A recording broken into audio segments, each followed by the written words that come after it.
এর মায় আবার নতুন করে এবির বিয়ে দিবে। হ্যাঁ বন্ধুরা, বিস্তারিত জানতে ভিডিওতে লাইক করে দেখতে থাকুন। কথা সিরিয়ালের আগামী এপিসোডে আমরা দেখতে পাবো যে পিসিয়া এবির মাকে বলছে, কি বড় বৌদি, তুমি তো তোমার নিজের ছেলের বিয়ে দেখলে না?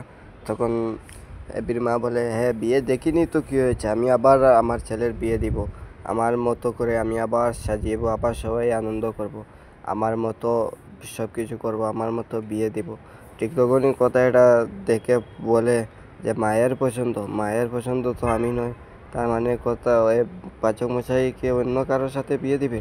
এদিকে এবি দেখে বলে, এটা মা কী করছে, আমি তো মাকে বলতেই পারবো না যে আমি কথাকে ভালোবাসি, আমি অন্য কাউকে বিয়ে করতে পারবো না, মা এটা কী করছে। তাই আপনাদের কি মনে হয়, এবির মা কি কথার সাথে বিয়ে দিবে এবিকে, না অন্য কারোর সাথে বিয়ে দিবে? অবশ্যই কমেন্ট করে জানাবেন। আর আগামী সকল আপডেট পেতে চ্যানেলটি সাবস্ক্রাইব করে পাশে থাকবেন। ধন্যবাদ সবাইকে।